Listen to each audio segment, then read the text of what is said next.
Oh, I've prepared something. So You prepared something? yeah. All right. Well, last time I did the carriage voice, you ripped into me. So let's see. All right. This is, changed my name this week to Al, Al. and you can be Emosh, and we're Emosh and Al. You prepared that? It's our last episode, isn't it? It's our last recording. It's not the last episode. Not the last recording. It is. You prepared that in advance. This is meant to be First of all, this is meant to be the intro This is to the brilliant. episode. All we have to do is say episode 7 or whatever. Yeah, episode 7, our last recording. It's also one of the least funny things I've ever heard. But the fact that you prepared it makes it so much unfunnier that it's unreal. Prepared it in the shower this morning. Prepared. Listen, you prepare everything normally. I thought I'd bring Emosh something. isn't even a name. I'm bringing something to the table. You're not bringing anything to the table. And you had a go, like I said, you had a go at me for the fucking garage intro. That is what you are bringing to the table. That's Do what you know what that is? What you're bringing to the table in this podcast? Actually, you're being honest. And I commend you for that. Emotions. No, that you didn't bring emotions. You just said emotion. That's not an emotion. Emotion, Al. Me and you. Fucking hate you, man. Fucking hate you. Episode 7, Total Anecdotal. This podcast is a waste of time. A proper pile of shit. It literally doesn't have like one redeeming bit. The host shares stories that you don't need to hear. Never really getting out of second gear. Don't bother listening, it's not worth the sacrifice. It's a free podcast and it's still overpriced. I'm sick of this. Time to end these vocals. Sit back and relax. It's time for Total Anecdotal. Right, what we did? What we starting off with? News. Okay, so now we're into it. You don't have to say that. We're just into it. Yeah, but this is our last recording, isn't it? No, there's another episode after. Yeah, but we're not really recording much. Just treat it like a normal episode. Fucking hell. All right. Starting off with the news, yeah? The news, yeah. Like I said, it's been so long since I've researched these stories that I kind of remember them. So I'm going to be discovering them with you. Okay. I'll read the headline and then we'll decide if we want to read it or not. Yeah, let's do it. Isle of Wight plumber awarded 25 grand after bosses dubbed him half-dead Dave because of his age. I don't think we need to go into a lot of detail. Dave was 69 at the time, regularly called half-dead by colleagues. And then the bosses used that name. He was the oldest skilled worker out of some 17 gas engineers and plumbers. And his colleagues claimed it was simply banter. Does sound like banter. Well, what was the outcome? What did you say? He got 25 grand. Fair play. But then does that mean that he didn't get his redundancy? Probably would have been something in that region anyway. Half brain dead, maybe. Half dead Dave. Do you think that's too far? What news is this from? Isle of Wight News. Hampshire Live. Do you think that's too far? Or do you think that's bad? Do you think you should have respect for the dead men in the workplace? Respect for the half dead.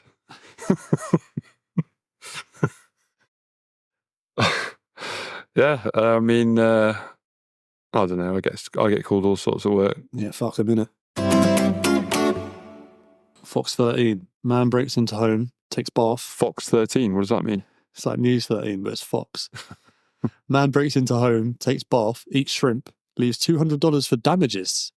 What do you think of that, lad? He's confused, isn't he? He doesn't know if he's coming or going.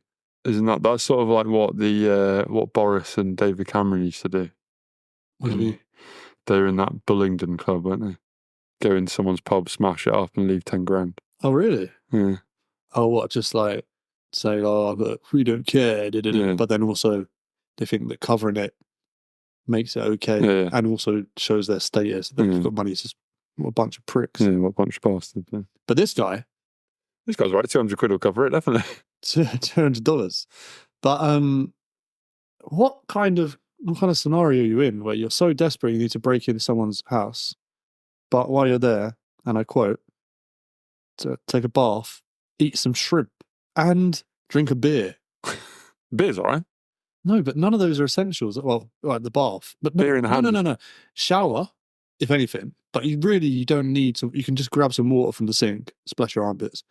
Shrimp and beer is ridiculous. Way too indulgent. Beer in the hand is worth 2 in the fridge, I say. That's I like it. But then he was confronted by the owner. Oh, what? He did this while someone was in the house? Yeah. I was going to say, if they were... It never said it broke into an empty house, did it? Or you just assumed? That is audacious. Yeah. Run in the bath. I'd be more terrified of a guy if I wake up a guy's running a bath than brandishing a knife. Yeah, because he'd be like, he's comfortable now. It's basically his house. He's the captain. What are you doing? Running the bath. So when he was confronted, he apologised and he said he just needed a warm place to sleep. And he left $200 to repair the window. What? Why don't you just... $200? Why don't you just go to a hotel? Yeah. Yeah. Why did he had the cash on him? Yeah. This was a choice. This was a life choice. Yeah. Probably some sort of fetish. The man had a rifle with him when he left the home. What? Fair play to the guy confronting him.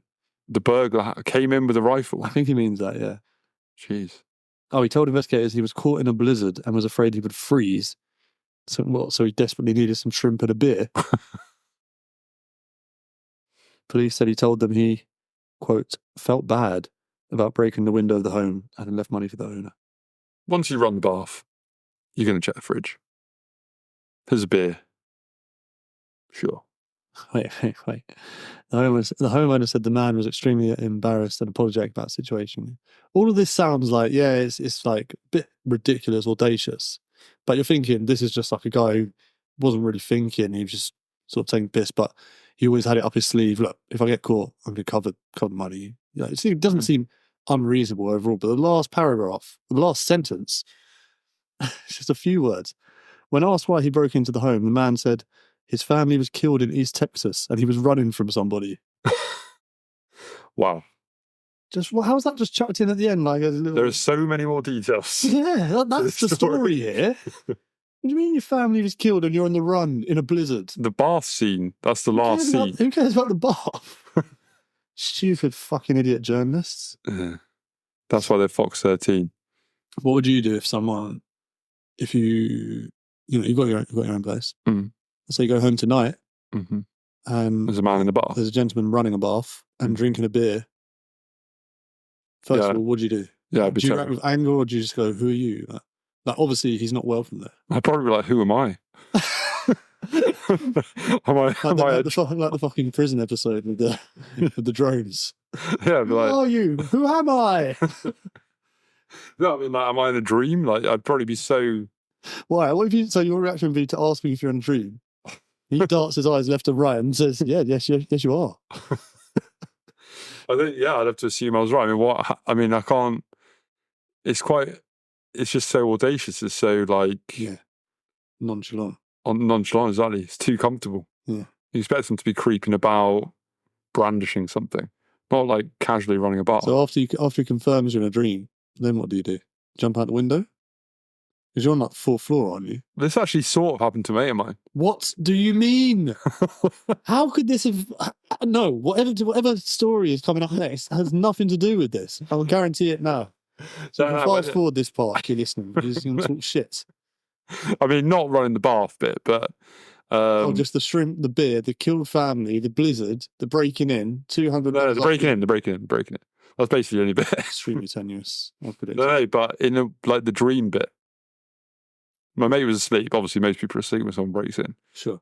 And the burglar came into his room and he woke up.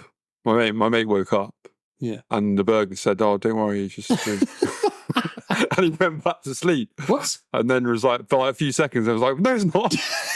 And I chased after him. Oh, I love that from the fucking burglar, though. If it worked, he'd be a legend in the burglar community. Yeah. News.com.au. Drunk brawl breaks out between 2 naked sisters at Disney World. Brilliant. A guard called an Uber to pick up 2 drunk sisters from Disney World in Florida, but things took a turn for the worse when one slipped on the other's vomit. Can you even get drunk in Disney World? Oh, you can get drunk in Disney World. I didn't know that. I've never been Disney World, I don't actually know. But I imagine there's a lot of parents that are just like, they just go there, just sick of it. Like, let the kids have fun. We're going to go do our own thing. Stick like 2 or 3 siblings together. They're going to get like fucking mullered. Yeah. The only way I'm getting through this is with a beer. Yeah. Yeah, I do. I remember, the thing is, like, Mickey Mouse and all that, I remember I've been to Disney World, Disneyland in France. Cool, chef. But I remember I was probably about 11. Yeah. Which is probably a bit too old to go. Nah, Disney World's for any age. Probably not like 13 to 16, but no, 13 to 16. Any other age is fine, above or below. But I think at 11, I was pretty freaked out by Mickey Mouse. I mean, I'd never seen a human with a massive head. Yeah, yeah. With like, a big cartoon face. So you're aware there was a human inside? Yeah. Well, I think because so what was terrifying you? Because then that means you know it was a costume. Well, I think, to be honest, what freaked me out actually was not Mickey Mouse. Because Mickey Mouse was walking around with Goofy and all that, and they're all massive headed freaks. Sure. And then Snow White came along. She was just a normal woman. So she freaked the me normal out. attractive lady made you scared. Yeah.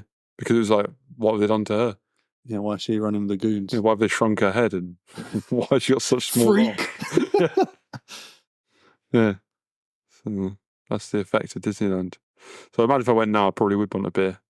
But I don't think I'd drink to the point of vomiting and beating up my sister. Naked. Was it naked? Well, let's get down to the details. Sisters aged 29, 31. Ready to go back to their hotel. What the hell did you Google to get this as well? I don't know what I Googled to get any of these stories, man. When the sisters aged 29 and 31, ready to go back to their hotel off the resort property, their phone died and a Disney security guard helped them call an Uber. The Uber driver refused to take them, saying they were too drunk. Good call. Definitely. So the security guard called a taxi. While they waited, the pair began arguing. The older sister called the younger sister a, quote, bad mum and slapped her. The bad aunt right there. In return, the younger sister allegedly threatened to punch her. Police came. The sister was screaming. Oh, she was stripped down to only her underwear and sandals. How? Yeah. Well, that escalated. Naked. That's not naked. Underwear and sandals. I think genitals got to be on show. Oh, yeah, genitals got to be on show to be naked, I'd say. Yes. All tears. But how did it? But they went from slapping each other and calling each other names. How did they suddenly get naked? I don't know who stripped who. There's no mention of stripping, so maybe they just weren't wearing clothes to begin with. They were just drunk and having a gay old time. But once separated, both sisters ran at each other, slipped in the younger sister's vomit, then fell into the bushes while still fighting. Thing is, oh, here we go. Sorry. According to the security guard, the younger sister ran a few feet away and took off her dress, exposing her breasts. Shortly after, they began to punch each other again. Girls don't really know how to fight, do they? Don't know. You get some brutal girl-on-girl action, but it always seems to go on for a longer time than if 2 men are going at it. No, I mean like the bit about getting a tits out. What's that got to do with fighting? Oh, I mean, I don't know what she was thinking there. I don't know what she. This will get you. I've got this my special power. I suppose some men take their tops off, so you can't grab the top and just keep uppercutting them. So maybe, but maybe, I don't know if you can grab a tit. So maybe it's worthless for them to do that. If you know, write in, women. If you had a girl-on-girl fight and someone's grabbed your tit and uppercutted you, let us know. Give us your expert opinion. I mean, girls having a fight when they're drunk, that's not new. Never seen a girl stripped naked during. You always had like a little dangling S there as well, as if to say, that's not news. That's not news. Yeah. It's important. I mean, you've seen that before. I've never really seen a fight go naked. And then, and then the Disney World thing, I mean, that would be terrifying if you were a young kid. Yeah. Where were the kids in all this? Well, she's a terrible mum, so they're probably off getting drunk themselves. Probably pissed off. All right. The Edge reports. This is important news. News on the Edge. This is important news, Tom. You're going to want to hear this one. The Edge. Woman quits job 2. What do you reckon it is, actually, before we go on? It was on the edge. I'll give you a woman What is quits the job edge? to blank. Oh, the edge. It's I don't know. It seems like it's a radio station. The woman quits job to blank every 2 hours. Wank. No. Women quit jobs to blank every 2 hours. When I say blank, it's multiple words. Well, following on from our last, I don't know if it was our last recorded episode, but OnlyFans. Mm-hmm. So it's the last one. Yeah, just to go on OnlyFans, just to post herself every 2 hours. Woman quits job to breastfeed her boyfriend every 2 hours. Why did you think I would get it? Oh, I didn't see what you come up with. She quit her job as a bartender so she could breastfeed her boyfriend every 2 hours. She hadn't had No, come on, this is not real. She hasn't had a baby in 20 years. 20 years? How old is she? She doesn't look old in the picture. This isn't real, man. Come on. She hasn't had a baby in 20 years, though, so she has to dry feed her boyfriend Brad every 2 hours to trick her body into producing milk. Fucking Brad. Apparently, it's not just them who do it either. It even has a name, an adult breastfeeding relationship, or ABR. I mean, I know people like, I know that there are fetishes where people dress each other up as babies or whatever. But actually breastfeeding. Yeah. Well, do you want to hear Jennifer's story about how she... Come on, Jenny. Come on, Jen. Jen. Justify this. Jen, your jugs. Justify yourself. Jennifer was single when she learned about ABR, so she started looking for men who'd be open to it. When I read about the bond breastfeeding could create between two people, I was envious. I've always enjoyed my breasts being touched during sex more than anything else. Wait, the bond is normally between mother and baby. Yeah. Envious. Not creepy men on the internet and vulnerable woman. She said she always loved her breast being touched during sex. Sure. So she knew she'd enjoy it. When I read about the pure joy it brought others, I was desperate to seek out a partner to share an emotional bond with.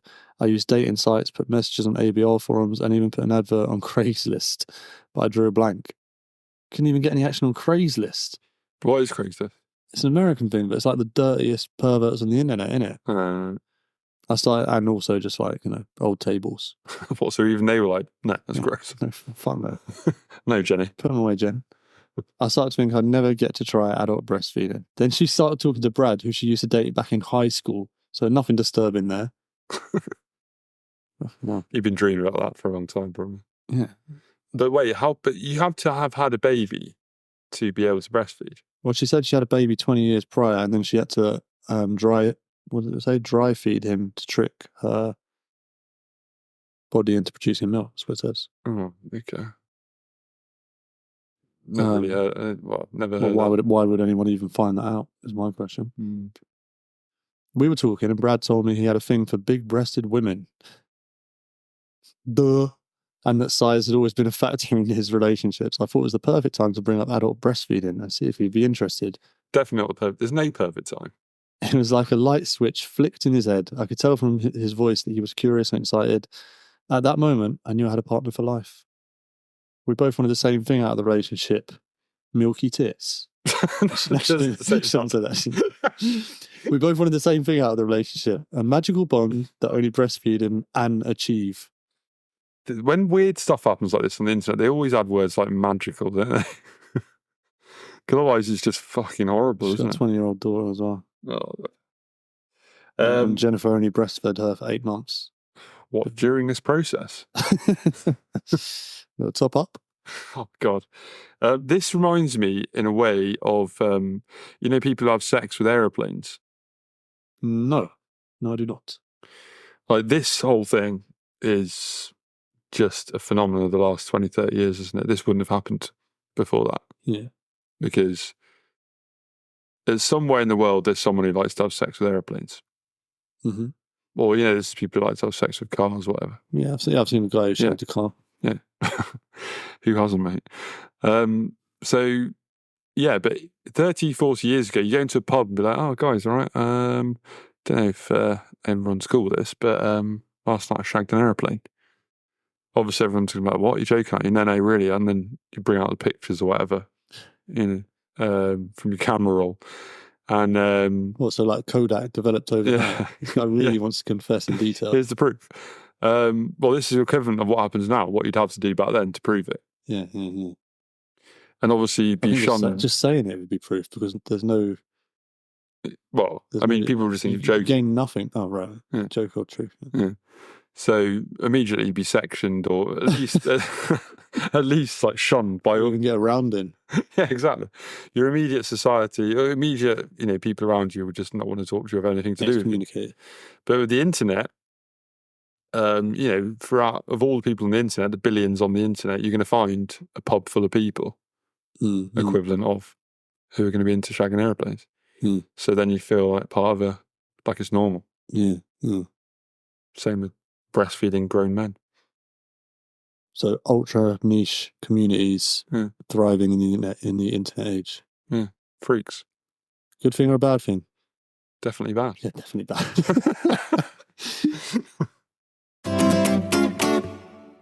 IFLscience.com, are you familiar? No. Well, I'm supposed to know every science website. Yeah, I'm supposed to know every book apparently. You haven't read it. Ew. Fuck off, innit? There's not that many books. There's a few books.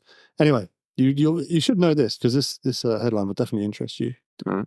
Doctor claims it's possible to fart yourself blind.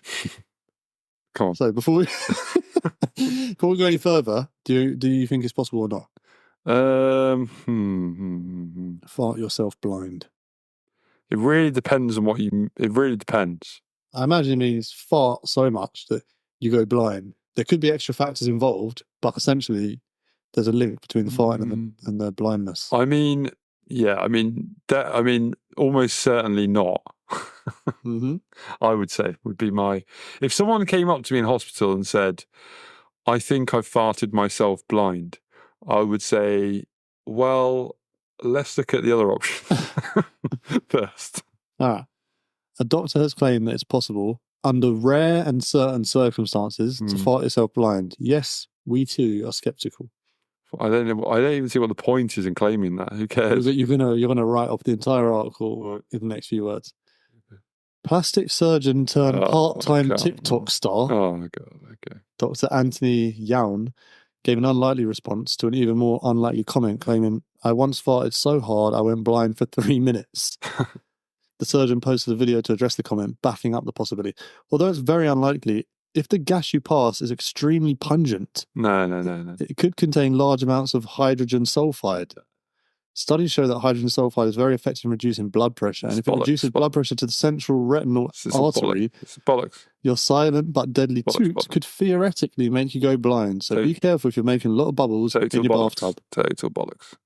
Which parts bollocks? Everything from probably, this guy's credentials, probably. This is the very first thing. Plastic surgeon turned TikTok star. That doesn't do it for you?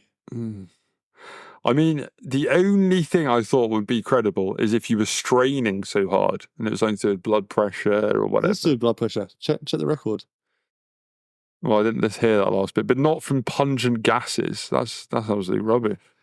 Yeah, it said hydrogen sulfide is very effective in reducing blood pressure. Yeah, well, So the blood pressure link. So you're basically in agreement with this. TikTok. No, not at all. I'm not even going to give it any scientific. Surely they haven't given any credibility. It reads, so is this plausible? Let's look at the numbers. He's not first of all, he's not an eye doctor or a bowel doctor. He's not either one of the two ends of the problem. He said, or him or somebody else said they farted and went blind for 3 minutes. So, fact.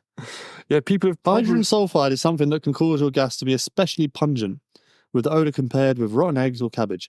It's also true that exposure to high levels of the gas can cause respiratory symptoms that range from rhinitis to acute respiratory failure at concentrations from 10 to 500 parts per million to being instantly fatal at 500 to 1,000 parts per million. Yeah. You in agreement so far? I'm in agreement with that, yeah.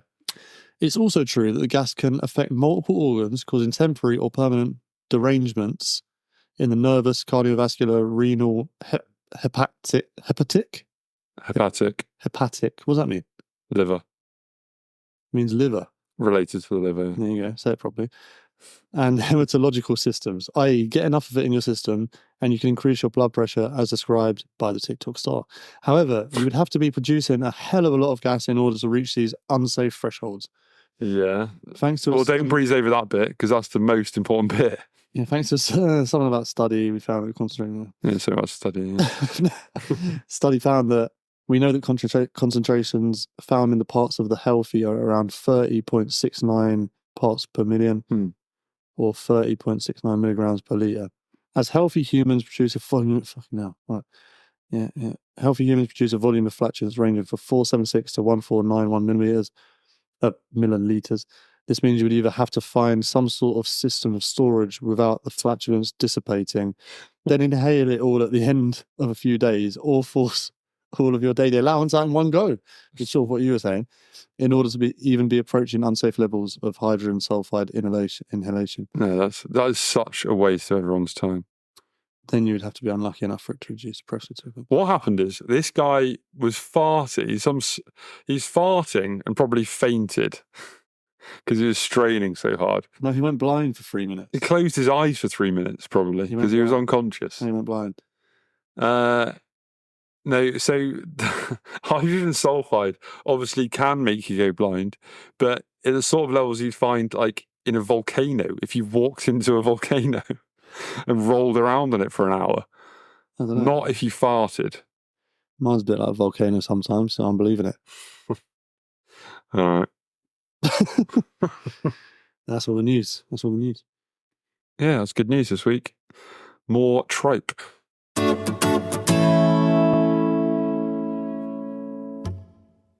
All right, so this is Literary Corner. What's Literary Corner? Doesn't mean anything. It's our new segment, which we've come up with just for this specific bit of literature. How would you describe this this bit of literature that we've got for the listeners? I'll describe it in an honest way. It's classic. I mean, you've already sent me a couple of excerpts. This is my most read book. And you've read a lot of books. I've read like at least half a dozen books. But that's the truth. I think I'm on my fourth pressing. Wow, that says a lot. No matter what you say about it, like, you know, I can say whatever I want, but I keep reading it, you know? It's like when someone makes an advert and, you know, if you get people talking, it's been an effective advert. And I've certainly loved the bits you sent me. I would describe it as definitely a contemporary classic. Yeah. It's up there. And I mean, you would know. I mean, I don't think the listeners know your credentials well enough, Rick. You're an award-winning writer. I am. You got a what? Would you get a first in English? Let's just call it a first. Oh, it definitely wasn't. Wasn't it? No. You get first? Nah, 2-1. Why are we still mates? No, this is a novel that I've read, as I said, 3 or 4 times. A novel or a novella? No, it's a novel. It's fucking long. Is it? Yeah. How big is the font? It's only available digitally. Okay. It's called. But you can get it. It's available to buy. Yeah, it's yeah. fully You can go on Amazon right now and buy this for a couple of quid. All right. This book is called "It's a World of Beautiful Madness." Don't worry who it's by. Decent title. And I can't remember where I first heard about it. It was like, like I don't know, like someone I used to work with showed it to me or something. I don't know where it came from, but it's basically this guy's memoirs about traveling with the lads. What do they say? They were like, "This is unreadable, or unmissable." I think he just kept it vague, and he just said, "You have to read this," and he was spot on. So I think is it it's non-fiction? It's non-fiction travel memoirs. Like a journal. Guy goes to like Asia, Australia, America. Where in Asia? I don't know. I remember there being sort of Thailand, Vietnam. He gets around. So he's taking in culture. Yeah. Okay. But I think there's no point in me trying to sum it up. The best thing I think is just to read some of it to you. Okay, first excerpt. Well, we're going to get a couple of paragraphs. I'm going to begin where we should begin, which is page 1. Page 1? Okay. We bought 3 pints and James bought 3 shots of Sambuca. The last time I did Sambuca was in the summer of 2008. I remember this because I woke up covered in my own shit. That's on page 1. It's page 1. I had avoided it ever. I'm not going to do the voice now. It's such a good book. Such a good book. I had avoided it ever since shit in the bed and numerous other places in the apartment I shared with with 2 monks in Ayia Napa, but that's another story. What? On page 1, that's another story. Why bring up other stories already? What do you mean? He shit the bed and other parts of the apartment? Correct. Well, there's the toilet. Okay, that's fine. What else is he shit? He must have shut the bed. He shits the bed a few times in this book. Yeah, he said that first. Shit the bed and other parts. Shit the sofa. I shit the sofa. Oh yeah, shit the bed. Maybe shit the sofa. Oh, so good. Yeah. Page 1. I made the exception to drink this shot of Sambuca because we were toasting to the biggest adventure of our lives. The shot brought back sour memories, but it was all about starting new memories. We sat in the bar at Heathrow Airport with smiles on our faces. We had no idea what to expect in the next year. It was a year-long travel. Traveling for a year? Yeah. Fueled on Sambuca. We spoke about the madness and excitement that was sure to happen. We'd never been more excited in our lives. We were travelling around the world. That's what life is for. Living. There was a call out for our flight. It had boarded and now the gate was closing. We looked at each other and sank those beers sharpish before starting the mile run from the bar to gate 46. A mile? Is it a mile? Maybe. We just made it. For Rory and James. And for Dan Frost. Stay out of trouble, my friend. What? For those I met along the way. I mean, that's a good opener, isn't it? You're straight into the action there. You can't stop reading at that point, can you? There's no putting this book down. Yeah. I've not actually read it. I've only read excerpts, but now that opening page, I want to read it. So that beginning, you're thinking, maybe he's trying to bare his soul, trying a bit of soul of the earth stuff. Mm. I think the next bit will confirm whether the next bit is going to confirm his real intentions about what he wants to achieve with this novel. I'm looking forward to this. This is going to be poetry. Thailand, Bangkok. Yeah. He doesn't mess around with the chapter headings. It's just a place. Isn't it Bangkok, Thailand? No, it's not. We could barely sit still. It was just too exciting. A whole year of travelling and adventure awaited us. The first thing we did was create a little game about sleeping with girls. The rules are as follows.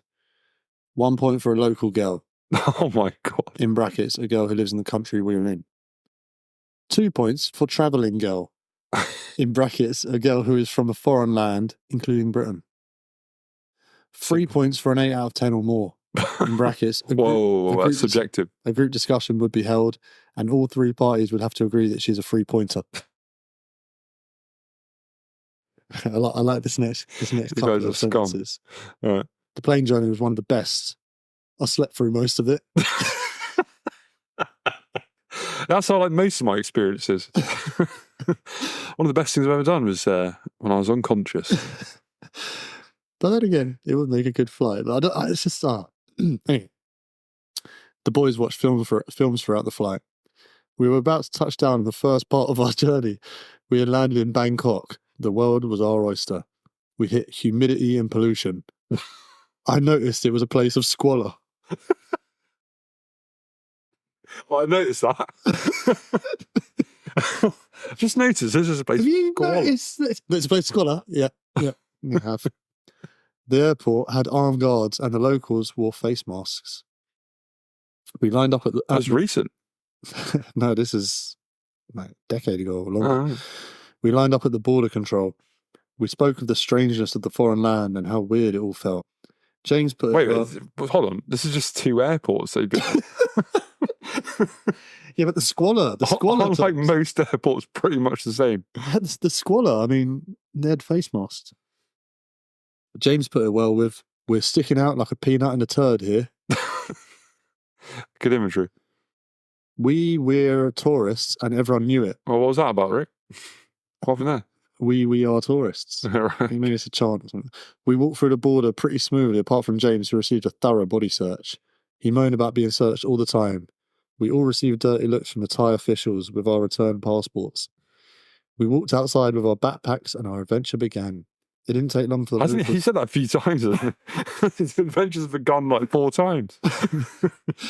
It didn't take long for the locals to sniff our tourist scent. We were bombarded by 20 different taxi drivers, each trying to lure us into their taxis. Oh, yeah. That's right. Yeah, that's pretty... that is grim. Yeah. I thought we'd get pushed into 3 separate taxis and we would never see each other again. We decided to jump into the nearest taxi and told the Thai man to take us to the Hotel Manhattan. Why do you think they'd never see each other again?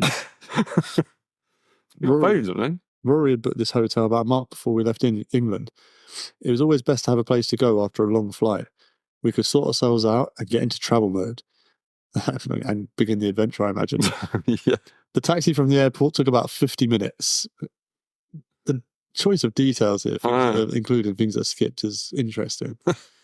We all stared out the window in amazement. The murky skyline, the crumbing buildings, everything looked broken. Crumbing, yes. Everything looked broken with the occasional monkey roaming loose in the city.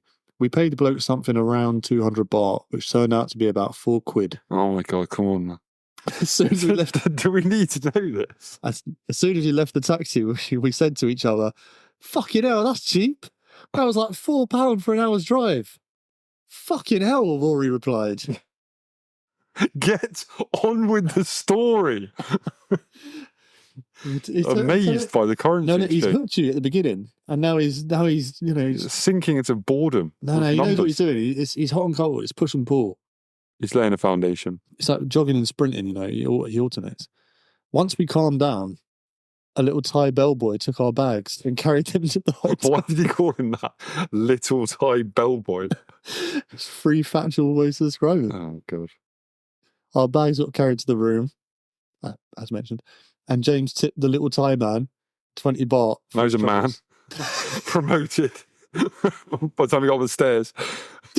We looked at each other with pleasing smiles. Once we had got to grips with the situation, we left. Wait, what is this? They've been chauffeured from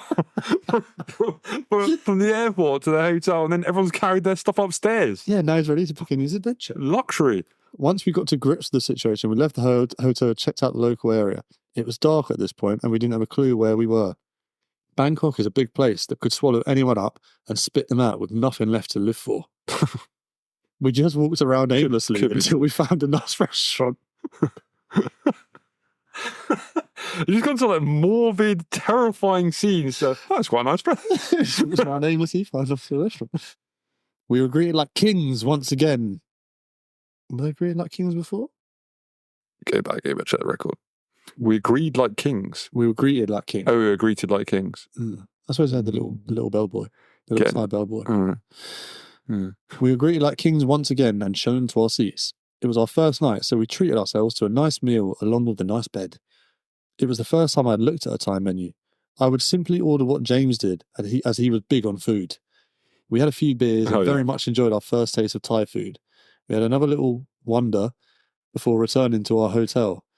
Tomorrow, we will begin our travelling ways. They've begun again. It's not beginning. All right. Let's see what happens next. You can read the whole book. Yeah, fuck it. We caught a tuk-tuk to Koh San Road. It was the first time any of us had seen such a vehicle, so we made the most out of it by leaning out the open top and screaming. I had acquired a Lonely Planet guide on Thailand that had become our travelling Bible. It told us that Koh San Road... Is it Koh San or Khao San? Koh San Road, Koh San Road. Been there as well. Was bustling with tourists and a lively atmosphere. The tuk-tuk ride took about 30 minutes. We arrived and looked around a few hostels before settling on the Mary V guest house just off Koh San Road. It was £6 for the night. Not bad for 3 people. Okay. Just going into the currency exchange. It was the cheapest available on that night. The crapper hostels were fully booked. Don't care. We got our bags to our room and took some time to take in the situation. It's constantly starting things, taking things in. It would take a while for us to get used to this whole travelling thing. We headed back out and took another walk around. It's taken me a while to get used to this book. The place was swarming with travellers.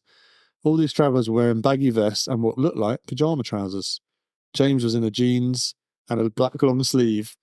Rory had chinos and a polo shirt on, and I had some combat trousers and a shirt. Why is he telling us this? He's painting the scene. We did not look like... It's telling you out, actually, to be fair. We did not look like the conventional traveller, but that was because we weren't, really. What I mean by that is that we aren't really the travelling type. we're tourists. Koh Sam Road is a fucking mess. Litter everywhere and puddles of God knows what. You say the F word. Yeah, I'm only quoting. Litter everywhere and puddles of God knows what. Thai people screaming cheap suit and making a pop-in sounds with their mouth, which was supposed to be the noise of a ping pong ball being squeezed out of a dirty Thai woman's battered vagina. What? What? Where did that come from? These are not my words. What? It was a noise I would never forget. What? This is someone just making that sound with their mouth? But what's that going to do with battered vaginas? I think he's saying it's someone trying to say when it comes to a club and see one of these dirty acts. So, I don't know why he had to say dirty. How did he know that? Vagina. How did he know that straight off the bat then? He's a clever guy. There were street food vendors everywhere you looked, which James and I decided we would try later on. We walked around and checked out some temples, which I soon became bored of. Rory was such a tourist that he wanted to see every temple and Buddha monument. Once you've seen one Buddha, you've seen them all, mate. By the end of the week, we had seen standing Buddha, sitting Buddha, laying down Buddha, sleeping Buddha, wanking Buddha, and I'm having a shit, so leave me alone, Buddha. I want to see wanking Buddha. So James and I, it was, you've seen one, you've seen them all. That's true. We toured the area and made our way back for our first proper night out as backpackers. Begin their experience again. We were enjoying each other's company. Surely it wasn't called wanking Buddha, was it? No, it's just him taking the piss. I actually quite like that bit. We were enjoying each other's company and seeing the funny side to everything. It was like being on a lad's holiday. We shared a room together and shared the banter. We got ready for the night out, giving the Billy big bollocks about gaining the points. We left the hostel and embarked on a night on the lash in Koh Sam Road, the centre of the backpacking universe. The road was a mile strip of guest houses, pubs, clubs, massage parlours, tattoo dens, street vendors, ladyboys, pimps, hippies, beggars, soul searchers, and backpackers. We walked onto the street to be hounded by every Thai sod there. Cheap suit. Thai sod? Yeah, sod. Cheap suit, ping pong, cheap beer, cheap cocktails, cheap girls, cheap food. There was more cheap than a house of fucking budgies. Terrible. I like it. We headed straight into an Irish bar, since it looked like... So many options. Let's go straight to the Irish. Since it looked lively and there were a few girls in there. We ordered a tower of cheap beer, which worked out about £4. That's a pint in England. We had a whole tower of it, about 5 or 6 pints. It was our first taste of the local Chang beer. Right. The beer was so well known that the backpackers would talk about the infamous Changovers. It was cheap and tasted like rotten knob. But it got us tipsy, so it was good enough for us. We made a toast to the great times to come, and we drank the night away. This guy's got such a way with words, isn't he? He's brilliant. Rotten knob. We made our way to another bar for some cheap cocktails to fuel the night. We had to sit on shitty plastic chairs next to a wall covered in lizards. Sometimes the old locals bothered us by trying to sell us useless crap. Such a disregard for people, isn't it? We had heard amongst fellow travellers that the only way to get them to fuck off was to look them in the eye and sternly say no. It was drink after drink and smoke after smoke. We'd taken a strong liking to the prices. Yeah, from the beginning he's been banging on about the fucking prices. Rory and I were smoking a lot since it cost us pence. I spotted a bloke who had an uncanny resemblance to a friend of ours that we went to uni with. I took a few pictures of him for a Facebook tagging. The man I am today would have approached him and asked for a photo with him. I guess my confidence wasn't as strong at this point. What did he do instead? He just took a picture from afar. Yeah. The man, how I've changed. It's a little taste. I insulted a man from a distance, but these days I would have gone straight up to his face. All right. We walked by a club called Gulliver's, which looked booming, so we entered with the intentions of exchanging baht for beer. Gulliver's. That sounds Irish as well. As soon as we entered, there was Thai girls all over us. Oh, there we go. What's that face about? You shouldn't have read ahead. I'm just reading here. No, start again. What was that again? As soon as we entered, there was Thai girls all over us. Right. I don't find Asian girls attractive. In brackets, not a racist. They're just not my thing. However, Rory and James, in brackets, especially James, loved the attention of these Thai girls. I was getting a lot of attention, but I would settle the score with a hand in their face or point to one of the boys. I remember this. You sent me this one before. There are a lot of older hand in their face. There are a lot of older blokes in this club. It was obvious that they were not travelling, but just come to Thailand to buy the unsettled love of a Thai girl, Thai boy, or lady boy. It wasn't uncommon to see some fat white man walking hand in hand with a teenage boy. Yeah. It was clear that he would later smash the Thai boy in New Raptors. This is so brutal. Like, the description, like if you act out what he would do, and what is it when like a Thai girl comes and speaks to him? If you physically act that out as you're reading it, it's horrible. Hand in the face. Does he tend to fuck off as well or something? Or says no? Or yeah, I don't know. Wait, hand in the face. Hand or face. Just point to one of the other lads. Get him over there. He loves it.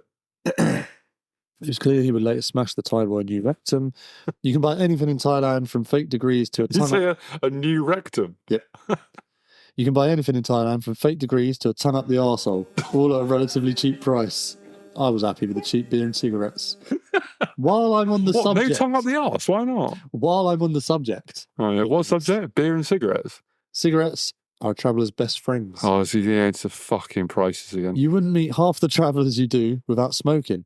The smoking areas are full of people who feel like they have to spark a conversation.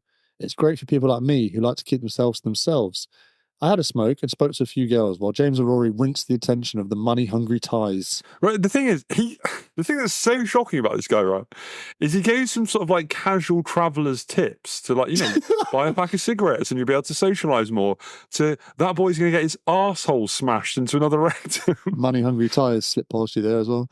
Oh, God. I had heard that the Thai girls prefer men to be white, in brackets, pale. I was tanned. In bracket? And Rory is on a slow path to getting tanned, and James is pale. The Thai girls look for whiter blokes because they think they have more money. This theory is based on the whiter blokes working in an office and the tan blokes, in brackets, me, working in outside. This is a theory that he heard while he was pissed up in a bar from some other dick. You ruined the payoff. You would have loved that. Just the language. This theory is based on the white blokes working in an office and the tan blokes, in brackets, me, working in outside.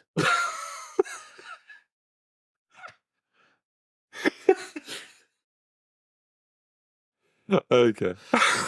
We eventually stumbled out of the club, fueled with beer and cheap cocktails. James and I wanted some street food, so we found the nearest vendor and got some noodles. It cost us 40p and tasted like 80p. Stop telling us. I want to know what does that mean? It costs us 40p and tastes like 80p. Is he saying it tasted brilliant? Is he saying 80p is expensive, or is he saying it's tasted shit, slightly less shit? It was still shit, but not as shit as they priced it. It was the cheapest night out we had in our lifetimes. Oh, what? The next morning we checked out and went to a cheaper hostel. Right. I've never wanted more to be able to, you know, like, if you ever thought about like what it would be like to be in someone else's head, like, I never wanted more to be able to be in this guy's head, like, to switch that's what the book is. Yeah, but just from boring, like, quoting prices of every single item he consumes to be fair, literally racist to everyone around him. Savage racism. To be fair, he's in the new country, first time he's ever been there, so he's shocked. But what I don't understand is, where is the editing process where you then go back and remove the crap? You're absolutely sickened by that. Just the endless details that could just be cut, and the book would be a quarter of the size. In outside. But he works in outside. So that's just first 2 pages, wasn't it? First few pages. That was less than 1% of the book. Oh my gosh, what a treat! We'll pause it there. But yeah, if you enjoyed that, bring it back next time. Let us know. I think we need to bring back Literary Corner. That was so good. It's a world of beautiful madness. What was it called again? What was the name title? It's a world of beautiful madness. Oh, brilliant! I think. Let me double check. What is it? £2 on Amazon or something? Yeah, something like that. It's a world of beautiful madness. Go and buy it. Look it up now. Go and buy it. Give it 5 stars. Yeah, I love this book. I do love this book. So we're trying another new segment, are we? Another new segment. Well, so since we started, Ramblings of a Maniac, should we call it? Because you brought over this strange little cheese tin or something, and then you opened it up and you got some ripped up bits of paper with your handwriting on it, Yeah. and you think apparently this is going to help the podcast. But it's not written in shit. It's written in biro. So the story behind these weird little crusty scraps of paper is so when we started the idea for Total Anecdotal, you said you couldn't believe there's all these fairly interesting anecdotes that I had never told you before. So I thought I took it upon myself to get myself a little moleskin diary. So pretentious. Yeah, you got to be pretentious sometimes. Just put it in your phone. Yeah, so yeah, that's true. But so there was a bit of theatrics to it. But anyway, where's the book now? Lost it. So I did this for a little while, maybe a month. I carried it around. Sometimes I'll be sat in a cafe, maybe in West Hampstead, outside, watching the world go by, and I pull out my little diary, my biro, and just note something down. If I was listening to this now, I'd stop listening because of that. I'd be like, fuck these cunts, man. Yeah, this is probably one of my most cunty things. But I wrote a few things down. They're all right. But I put the booklet in my back pocket and then washed. You've just given this guy a bollocking for the details in his book. Are you listening to yourself, or is this an ironic bit? I washed my jeans, right? And I'm sorry, listeners. Almost lost all of these things. So this podcast is the biggest waste of their time, the biggest insult from us so far. But anyway, I've managed to salvage these 8-9 pages. So you washed the jeans and ruined the moleskin book. Yeah. Brilliant. But the pages I managed to salvage. Luckily, you can still read it. Right. These are all just sort of memory jogs of little anecdotes, which made me chuckle. Self-indulgent. So, yeah. So, I mean, I know what they are, but I thought maybe you could read out a few little things. Sure. I'll put this one to the back. I've got quite difficult to read handwriting, so you might struggle. But fucking hell, this is so poorly planned. This one says, Royce, terrified of him. All right. So, we'll call him like Steve Royce or something, because he's got like kind of a Germany name. Germany. Some of this guy. German. Is there any more detail there? Because there's must be. Do you want details? Give me a jog. There's loads of stories about this guy. Because beat up my doppelganger. Oh yes. Something. Whenever he saw me, he would try to fight me until he got something close enough. Told me that this really sweet girl at school loved it in the dirt box. So this guy, right? So there was when I first started getting out to pubs, there was a bar called the Phoenix. And the pressure's on for your anecdotes now. I'm analysing them, scrutinising the detail way more than usual. So this guy was well known because he was a big rugby lad. He looked about 45 when he was like 19, stubbled, huge muscles and all that. Stubbled? Yeah, grizzly. He's like, just grizzly. I've never heard, I assume it's a word, but I've never heard it. It's nice. Well, stubbled. Yeah. Well, when I was 18, I was still struggling to put together a shave after a week or so. But he was obviously shaving twice a day, this guy. He was absolutely crazy as well. So he would be constantly fighting, drinking, fucking. Right, he was a proper scary guy. Any excuse to have a fight as well. So, and also there was a guy in my school who looked just like me, exactly like me.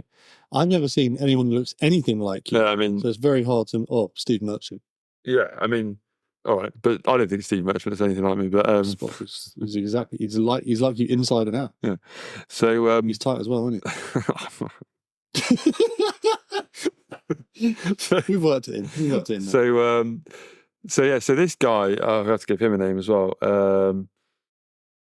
You got Steve and Austin. Austin doppelganger. So Austin's my doppelganger. He looks just like me. But he's also I know you're gonna say I'm a little bit weird, but he was pretty weird. This guy, and he. Well, I mean, the listeners already know half the shit you did at school, so we all know you're weird. This is no longer opinion. So this guy, now public record. Yeah, I was weird, but I sort of managed to, stay out of prison, and just generally, I didn't get in too much trouble. I didn't provoke too many people too often. But this guy, he had a thing we quite like. You stalked that girl, didn't you? Like, play songs outside the house. That was last podcast. We've got other things to talk about here, Rick. You listed her breasts in the attic or something. So yeah, no, that's two. So you were conflating stories. This guy, what do we call him here? Austin. Austin, he always got himself into sticky situations where there normally end up being a bit of violence involved. Anyway, he managed to get himself into a fight with. Is Austin in the room right now? No, he definitely wasn't me. So whenever the original guy, what was he calling it? German Steve Austin. Steve Royce. Whenever Steve Royce is sober, he's actually quite a decent guy. Sober? Whenever he was sober, if you met him in the daytime. Wait, I thought this was at school. No, this is around 18, 19. Oh, okay. This is a guy I knew from school. Oh, okay. Yeah. So around 18, 19, yeah. So Steve Royce is sober Steve. Decent guy. When he has a couple of Steve Weisers, starts pouring them into his mouth in the turnbuckle. He's an animal. Yeah, he's a total animal. Yeah. One of the things. So I'll get back to the story, but one is a tangent. One of the things he used to do, this crazy guy Steve Royce. Tangent. Yeah. So he would go up to lads, right, and he'd be like, "Get off with me." Get off with me. Yeah, snog me. Oh, everything's explained instantly. Yeah. And they'd be like, and if they didn't, he'd fight them. How terrifying is that? So he's like a rapist, but just for kissing. Yeah. Oh my God. Lads as well. Were you ever challenged?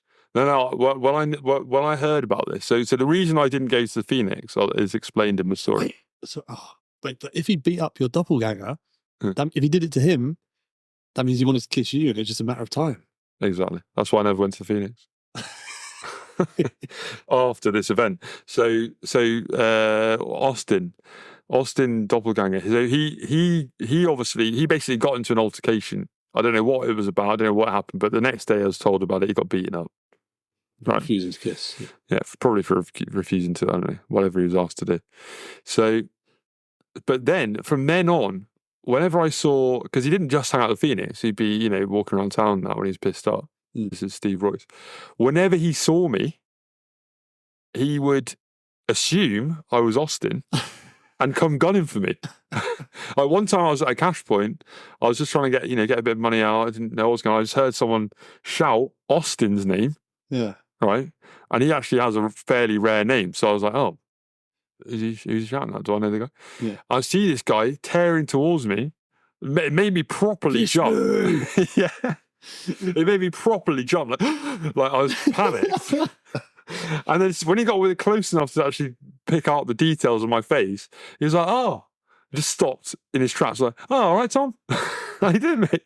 Oh, sorry, I scared you. I thought you were Austin. How similar would you, obviously, he was a bit of a lanky goon. Was it to the extent where one of you could commit a crime and you could get away with it by both saying it was him?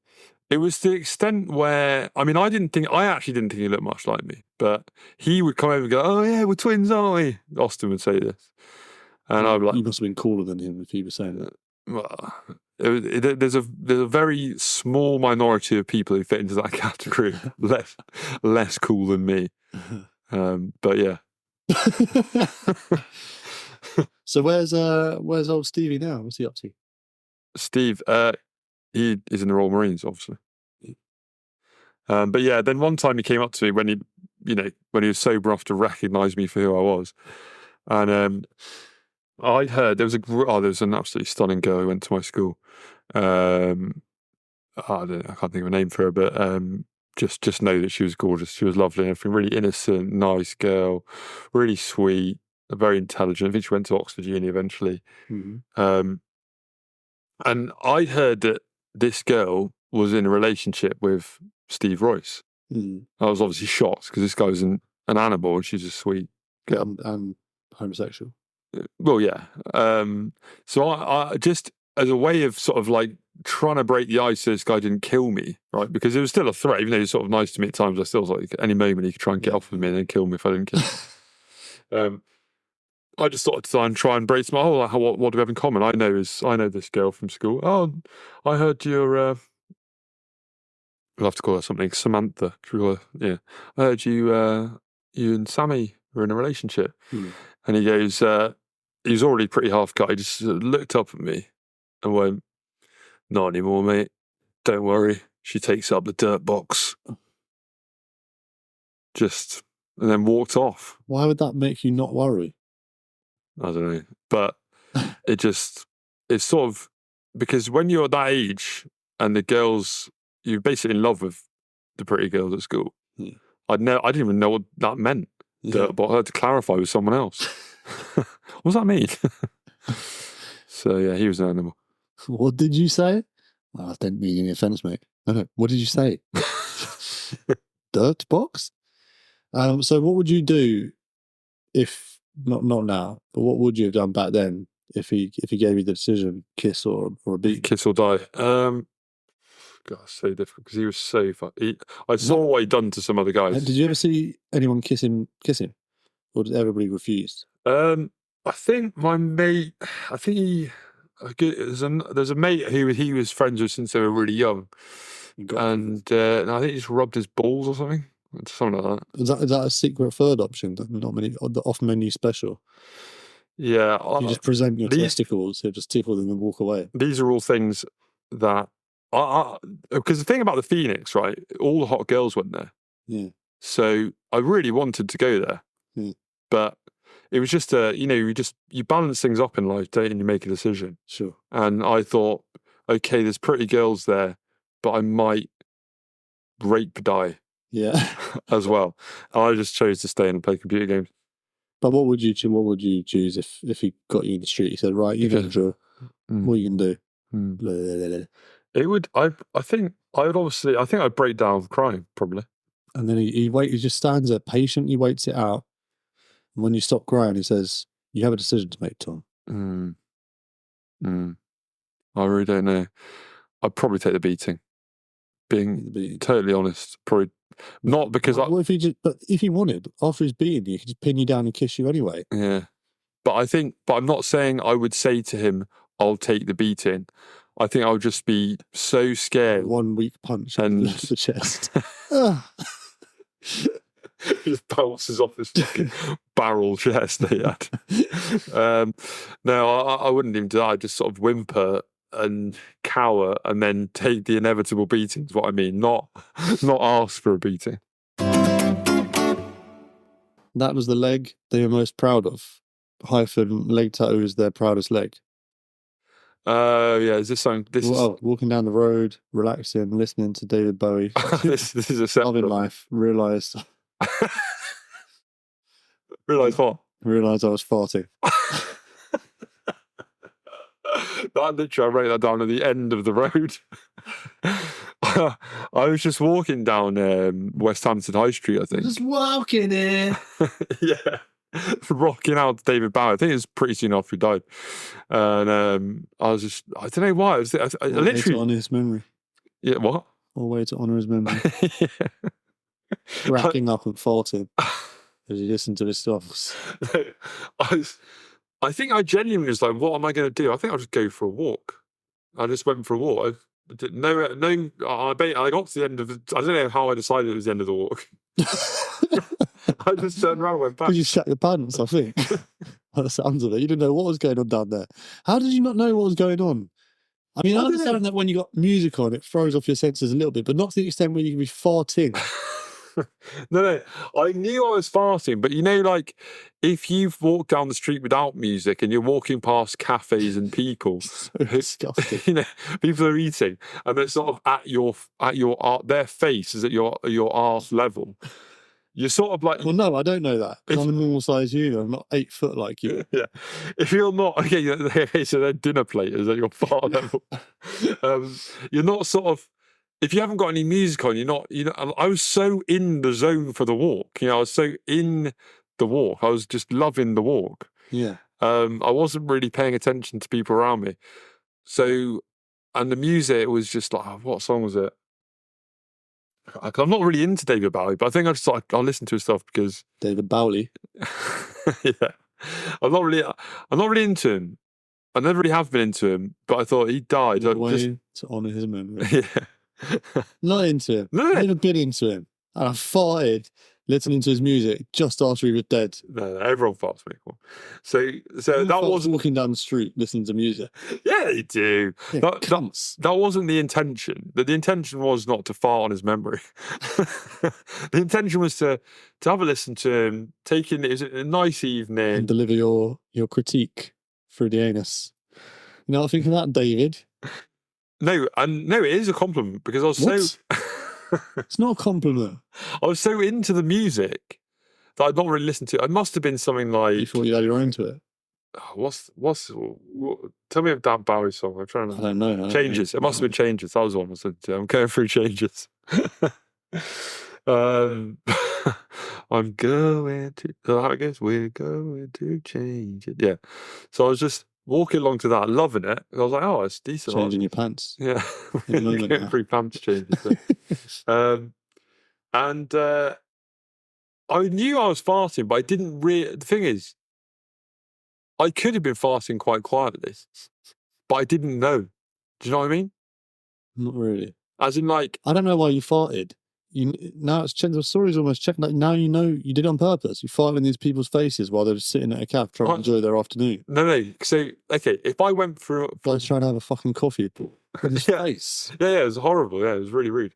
But if I was walking through a park or on a beach or something, I'd be farting like mad. Really? Yeah. Public? No. Like, if I'm on my own, I'm in nature, right? I don't know. You got to do a lot of checking around that no one's coming. No, it's not worth it. You're walking through a forest. You don't. That's the best place to fart. I can't remember ever walking through a forest and needing a fart though. I'm not a bear. I'm not a moose. Right. So I feel like the way the place the music took me was just like I'm just walking. I'm on my own here. I'm just walking through nature. I'm on my own. I'm just enjoying my own company. Mm-hmm. Me, the music, Bowie, and my arse. I've forgotten about the fact that I was on a high street with people enjoying their evening meals. And I only realised at the end of the walk, I've been farting like mad in all these people's faces.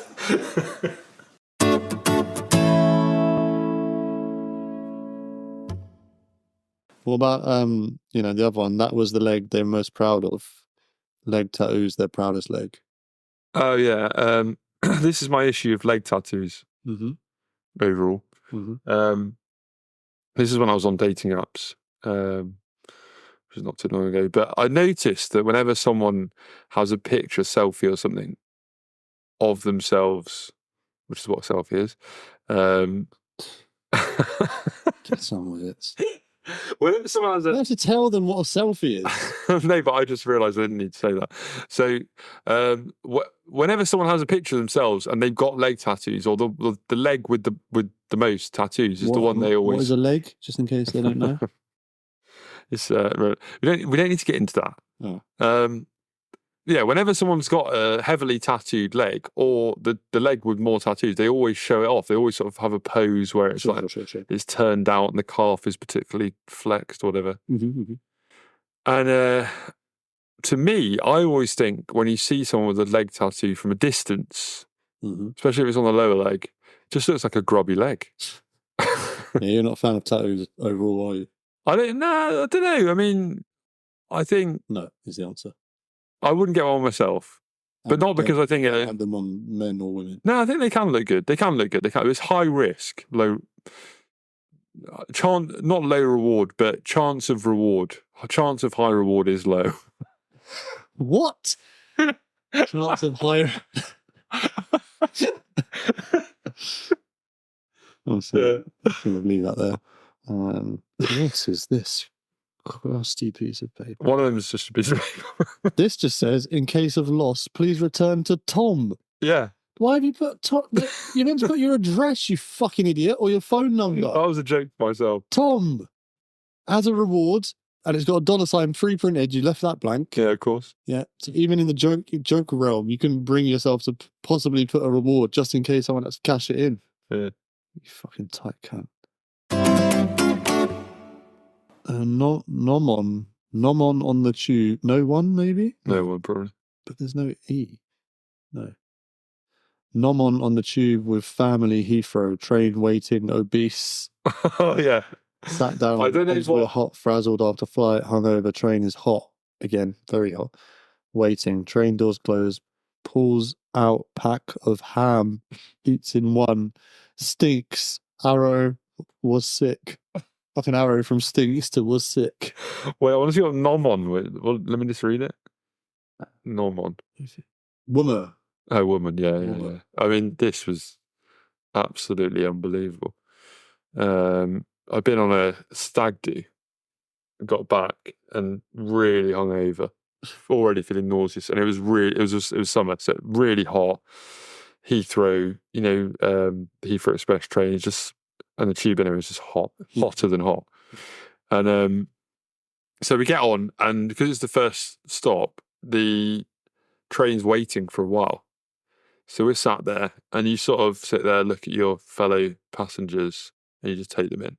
Mm-hmm. And there was this lady, right? I'm not offended by this initially, but she was really fat. Sure. It didn't offend me when I saw her. Yeah. It offended me by the end. Yeah. Because I imagine this involves the hand. So it turned out I didn't realise these people were her family, but they were her family. The reason I didn't think they were her family, they were sat separately to her. Now I know why. But they were like really, like I think it must have been the husband and the son. They were really skinny, like wasting away. Like Jack Sprat could eat no fat type thing. So we're there already feeling like really rough. We just want to go home. Yeah. Then the train doors close. So now we're just stuck in each other's, personal space, breathing space, body odor, everything. And all the windows are shut as well. It's just horrible situation. And she chose that moment, right? That moment to pull out some food. I was like, okay, fine, you're hungry. All right. She pulled out as her choice. So she must have bought this at the airport because she must have got off the flight. So there was only an M&S there. So she must have gone to the M&S and bought this item, right? It was processed ham.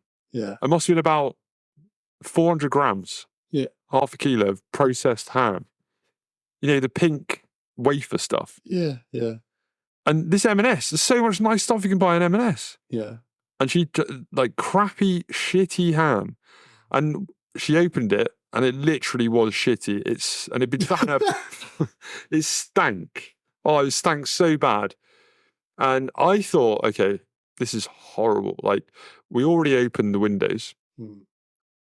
Because we were by the door. So it's always inconsiderate to eat smelly food on public transport, but especially like if it's like hot. I haven't eaten ham since. Honestly, I didn't realize it could stink like shit, and so we're already hungover, we're all nauseous. It's even worse now, right? Of course.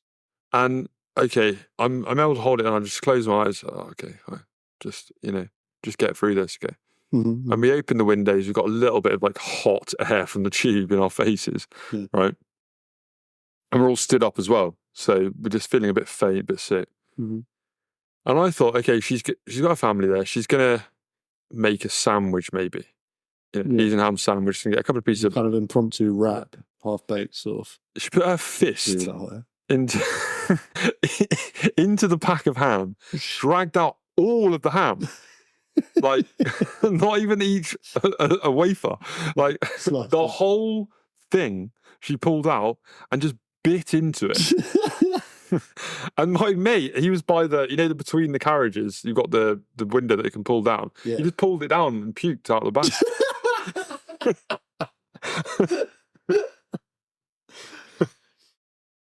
I mean, the alternative was that she slowly and deliberately ate each slice of ham. Yeah. But there's a squelch of the whole thick thing of ham. That's what I nearly puked, but my mate just too much for me. It's a disgusting image.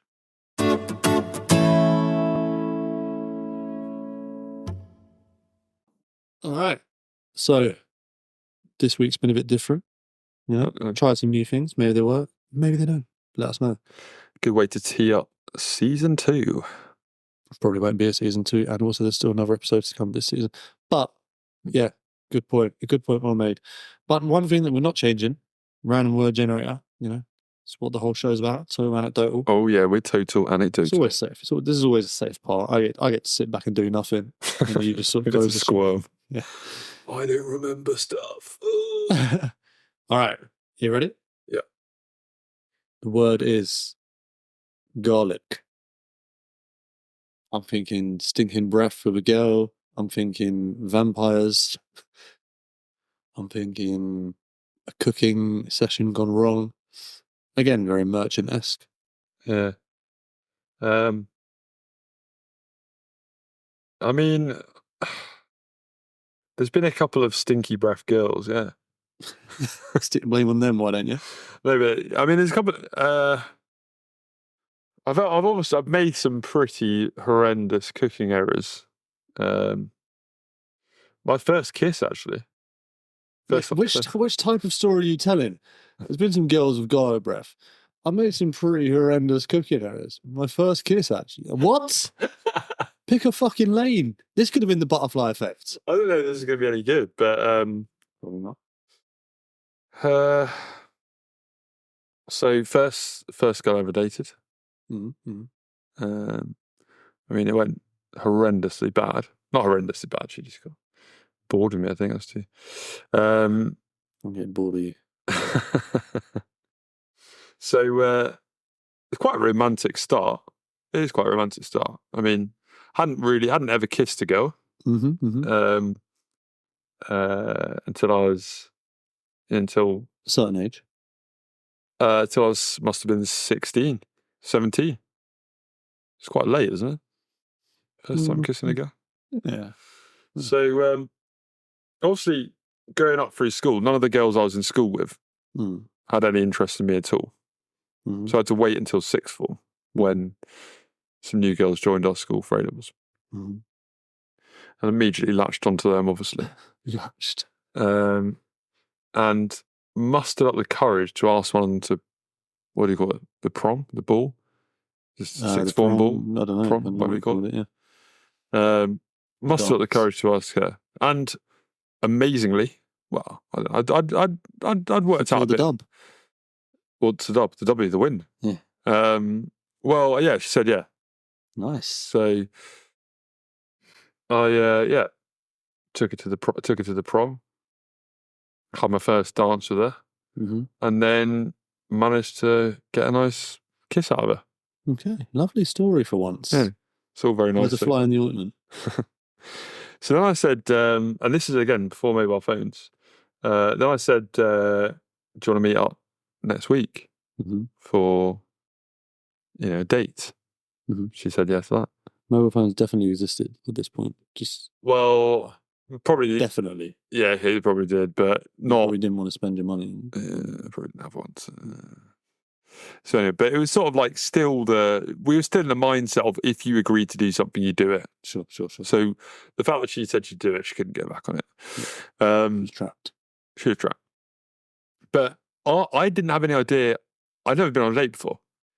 I didn't have any idea what to do or where to go. Like, where the hell do you go? Yeah. Like, I was 17. So up until that point, I'd only been to 3 places. The bakery where I used to work in. What do you mean you don't? What, in your life? No, in my local area. Right. Do you know what I mean? Like, no. School. Wait, what age is this? 17. What do you mean you've only been to 3 places? Had you not been to like the cinema or bowling or the park? Yeah, but that's true, actually. I don't know, loads of places. Okay, maybe not 3. You had 3 main haunts.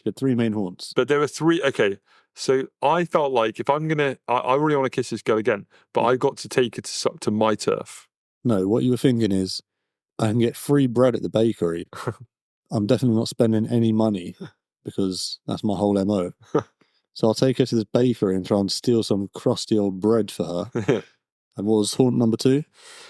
It was a place called the Prom, actually, which is a bar, which is like a place we can So we thought we'll go like there. a cafe. We'll go there. I'll be like, look, I'm going to buy you a lovely cocktail. They say ID. I'm not 18. I'll get turned away. It's not my fault. No money spent. It was more like a cafe at that time. Of course it was. So and we go there. The third place was school. School, free again. So all right. Anyway, so how did it go down? So I take you to this place. We get a cup of tea. Yeah. Not happy with the markup on tea. I do. Yeah, I've got a whole gripe about how was it like 10 or 20,000% markup on a cup of tea. I will never buy a cup of tea. I'll die before I buy tea. But so we had awkward conversation. We didn't really know what to talk about. I thought I'll take it to spot number 2 that I'm confident with. Sure. We went to the bakery. What time is this date? Well, it's like mid-afternoon. On a weekend, yeah? Yeah. So how's school involved? No, I'm just saying, that's the only other place I knew. Oh. Yeah. So I take her to... So she's already been treated to a cup of tea. Yeah, and now you're going to go get her a loaf of bread. So then I took like her... Aladdin. They sold more than just bread, Ricky. They sold nice little baked treats. Yeah. I thought she'd like that. Baked bread. I said, have whatever you want, love. Or you went and spoke to your former boss and said, what's free, Derek? Yeah. So she opted for, and this is what I'm hoping for, pre-kiss, right? Yeah. She opted for a cheese lattice. You can full partridge at this point. Yeah. I just thought, yeah, have what you want, love. Yeah. Great choice. Mm-hmm. I bear in mind, I've not kissed a girl other than one time at the prom. My experience with kissing is 0. Sure. I don't know what baked goods do to the kissing experience, right? Sure. Anything to do with cheese, though, you'd imagine is going to ruin it. Yeah, but I'm not thinking that then. I'm 17. I've had a semi-erection the whole time. Jesus. All the blood's gone from your brain. Yeah. I'm not thinking clearly. I'm not planning ahead because I'm assuming it's never going to happen, because it has happened once so far, but it's never happened before. Mm-hmm. So she goes for a cheese lattice, guzzles it down. And you just turn to her and say, I'm paying for this, I suppose, then? Yeah, I paid for it. We walk to, one other place I'm familiar with, the park. Also very free. And I finally muster up the courage to lean in for the kiss, right? And the cheese taste was so strong, I started coughing. And she was like, what's wrong? I was like, I don't know, I'm just overwhelmed or something. And coughing and spluttering in her face.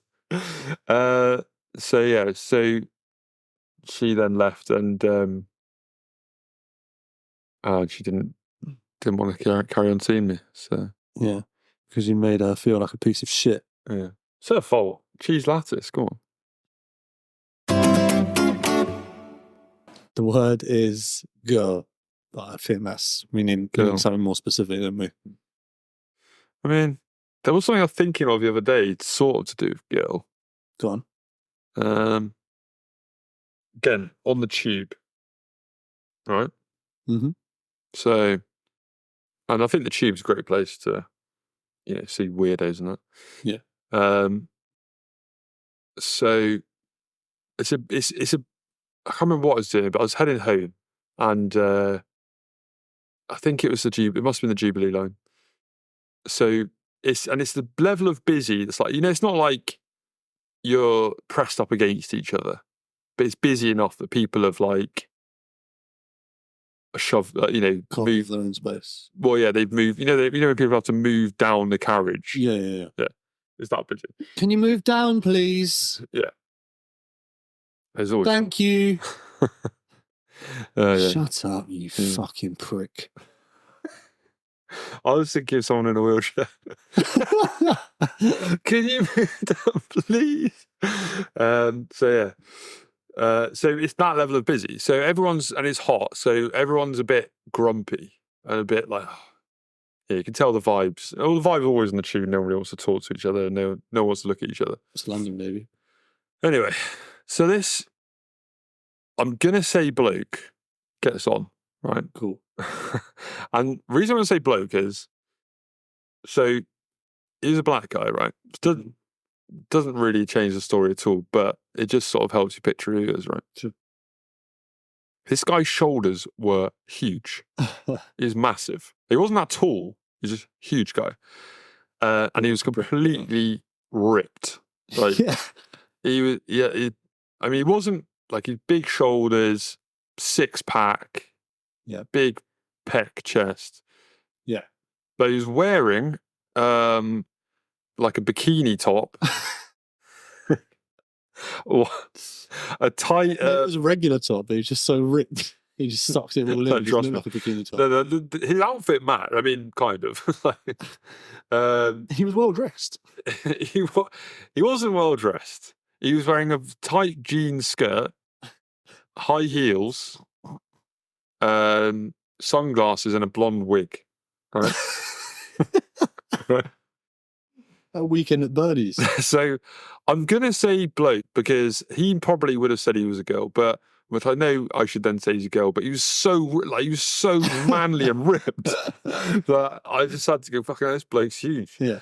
But you know this type of person always gets on just as the beep's going.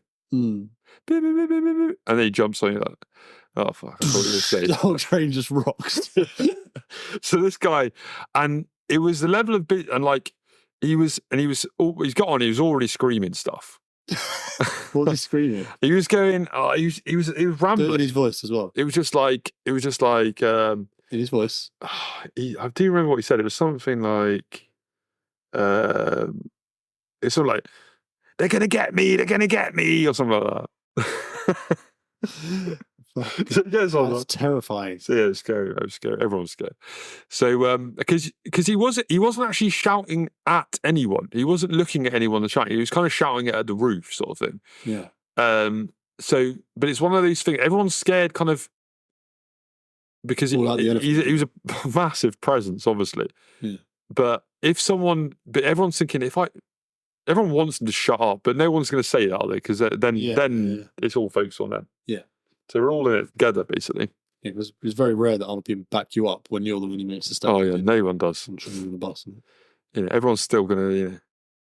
If he kills you, everyone's still gonna get off of their stop, aren't they? Yeah. Just tread over the bodies. Yeah. Me. So we're all sort of stood there awkwardly, and you know when someone like that who's just kind of in their own world, they always decide to get on in the middle door and walk to the end of the carriage, even if it's busy, right? So, and he was moving so quick and so erratic, really erratic, fast movements.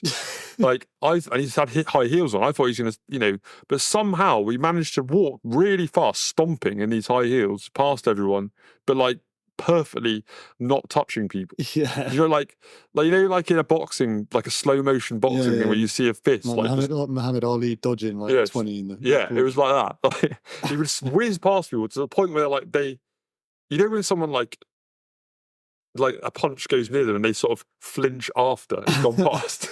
Like you go past and people like flinching after, like still flinching. And then he stood right next to this little timid Chinese girl. Or East Asian girl, and she's there like holding onto the bar above her, and he stood behind her, and then stopped talking and went quiet. So everyone's like just waiting for something to blow off or whatever, and everyone's completely silent.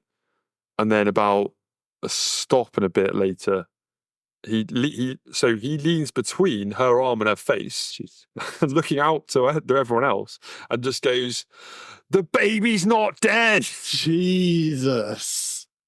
So she obviously moved and went somewhere else. Also, he's obviously just killed a baby. Yeah. And like it was literally the most run away from. So he wasn't lying. He said, "They're coming to get me." Yeah, because I just killed their baby, and I'm fully on the train. It was like he couldn't have chosen a and then he more scary sentence to come up with his defense. Yeah, and then screamed it out to anybody that would listen.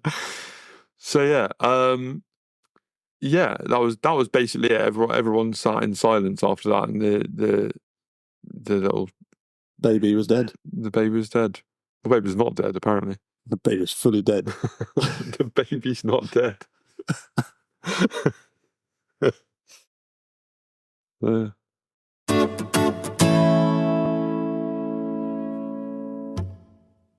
All right. That's episode 7 wrapped up. Thoughts? What, we're at the end now, yeah? Yeah. I just said that. I just said episode 7 wrapped up. What do you think that means? Do you think that means middle of the show? Well, I think we've got plenty more of the raggedy paper left. You only read a couple of it. Yeah. We only used 2 pieces of rag. And I'm fully looking forward to more from It's a World of Beautiful Madness. It's a World of Beautiful Madness. Go and buy it now on Amazon so that we can justify this semi-ripping of it. I do love that book. Such a good book. Right, cool. Do you want to get in the ways to get in touch and all that? The sign on. So you've been listening to Emosh and Owl. No, you haven't. And we want to hear from you. We want to know what you think. Thoughts? No, we don't. How are things going to progress to season 2? Any ideas? Any anecdotes? It's going to be season 2. Any literature that you think rivals It's the World of Beautiful Madness? Great jump mail. Send your suggestions to Total. Nope. What is it? Chat. Which website? What do you want? The website? The website. Okay, just do the website. Do the website. totalanecdotal.co.uk. Correct. Yes. Twitter handle at totalanecdotal. Yeah, you have to point on every syllable. At totalanecdotal. Okay. Yep. Correct. And Instagram. Nope. Okay. Facebook. Nope. Okay. What kind of presents do we have? We need more presents here, Rick. Well, then maybe there will be additional presents, but at the moment... What I missed? Oh, the email. Chat at totalanecdotal.co.uk. Do you reckon you would have got chat if I hadn't said chat? No. All right. See you cunts next time. Yeah, you fuckers.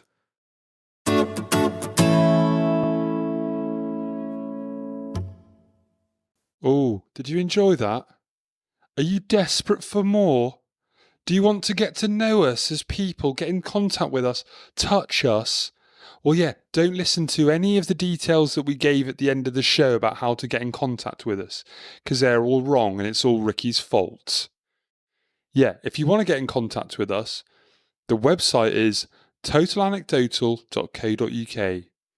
The email is chat@totalanecdotal.co.uk.